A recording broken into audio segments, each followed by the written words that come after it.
let's get going.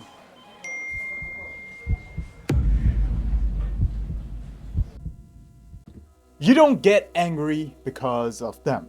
You get angry because your nervous system gets hijacked and no one really ever taught you how to take it back. Anger isn't a strength at all. It's a glitch in your damn system.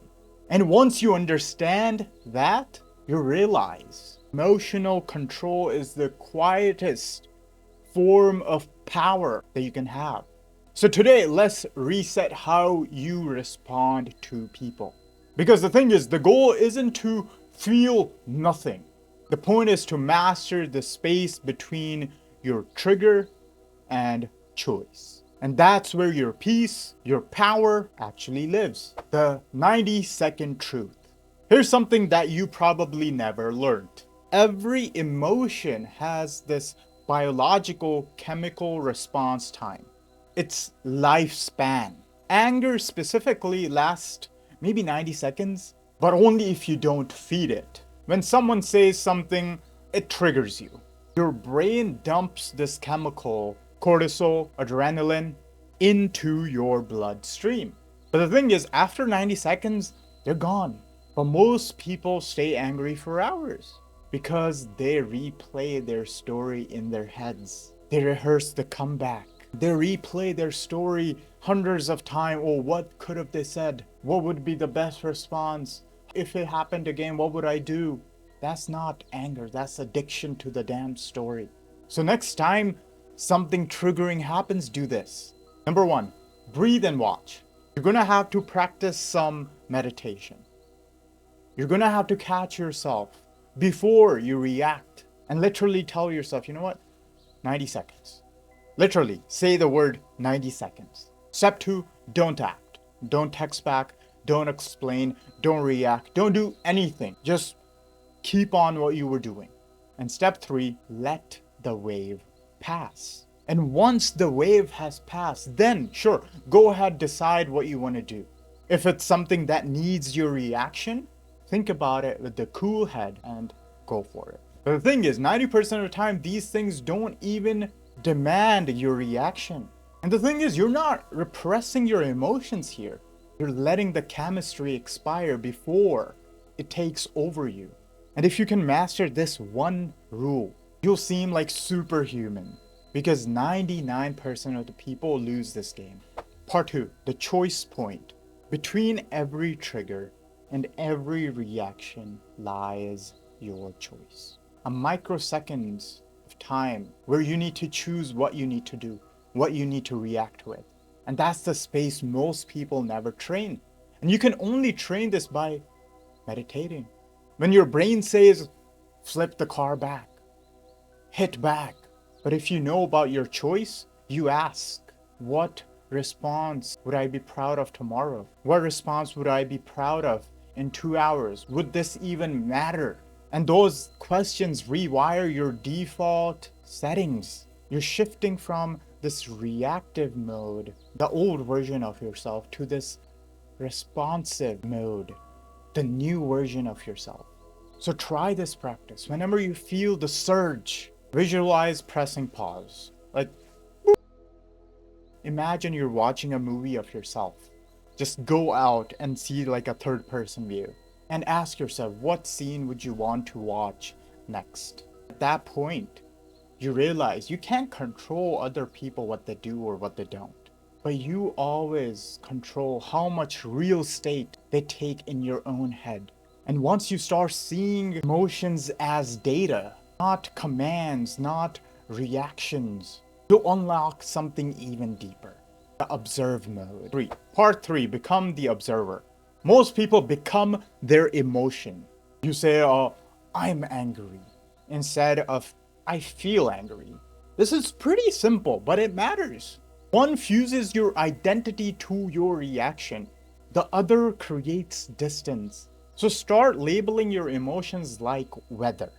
I notice irritation just passing through right now. I'm feeling these Monday blues right now.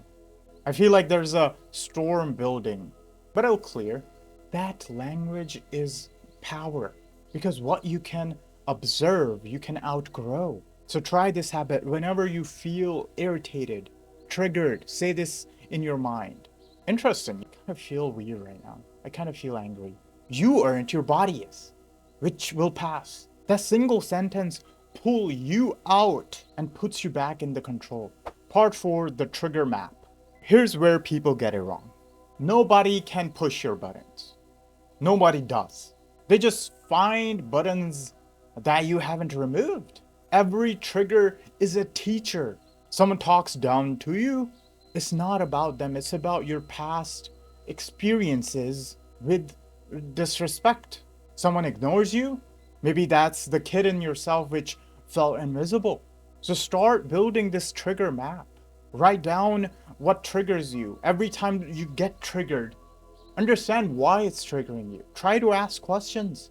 Ask yourself, what wound does this trigger reveal? Why did I get triggered by this? Ask, what boundary is missing here? The moment you start seeing these triggers as training and not attacks on you, you stop losing emotional energy on other people's drama. And if this is hitting deep, pause this video and please don't forget to like and subscribe. It helps me push more of these system-based videos to you. And I really appreciate that. Let's get back into it. Part 5, the hidden emotion. Here's the truth. Anger is rarely a real emotion. It's the security guard that protects the vulnerable ones. Hurt, fear, shame. When you feel angry, ask yourself, what emotion is really underneath this? Maybe you felt unseen, unsafe, unappreciated. You can't heal what you keep defending. So next time you notice that heat rising up inside of you, instead of asking what made me mad or what made me angry, ask yourself, what part of you is asking to be seen? What's the real emotion underneath? And that's not softness. That's mastering yourself. Part number 6, the reframe revolution. People who trigger you the most are your emotional trainers. They're showing you your weak spot in real time. It doesn't even have to be people. It can be just things. It can be videos. It can be text. It can be anything. So reframe every difficult situation, every triggering situation into training, into as a practice. They're building your tolerance, your boundary muscle, your restraint. Without them, you'll never have control. So when someone tries to provoke you, silently thank them. You know what? I learned something about myself. Because that thing, that person is just unknowingly helping you out to become master of yourself. Because imagine walking through your life unshakable, people ranting, gossiping, testing you, and you just smile. And that's not coldness. That's peace with your receipts. Part 7, boundaries and peace. Emotional mastery doesn't mean that now you need to become everyone's therapist. You can care without caring. Healthy boundaries aren't walls. They're just gates. They let the good parts in but keep the bad parts out. So add this filter to your life. Does this add peace to my life or steal energy from me? And if it steals, close the gate. Protecting your energy isn't selfish. Removing, cutting off things isn't selfish. It's capacity management. You wouldn't want to download every single thing in your phone because there's a finite capacity exactly the same way. You're not supposed to absorb everyone's chaos. Throw them in a life preserve. You don't need to jump in and be part of them. Part number 8, the story stopper. Every emotion is tied to a story that you tell yourself. The person didn't disrespect you. Maybe they were just rushed. Maybe they had to go somewhere. The text wasn't cold. Maybe they were busy. So when your mind starts to write these negative statements, these negative narratives, edit the story. Ask yourself, maybe there is another version. And that single moment can shift one to another, can save you hours of wasted energy. The story you tell your mind, yourself, is the emotion you feel. So become the editor, not the actor.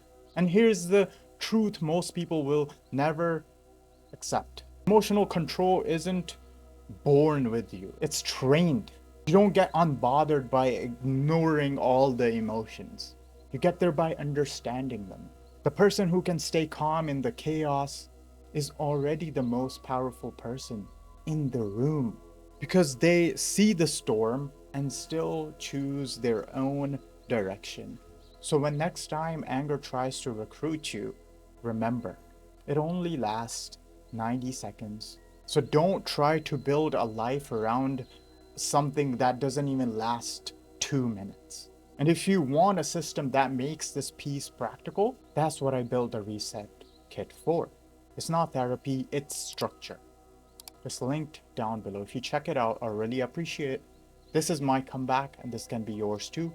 Thank you very much. I'll see you next time.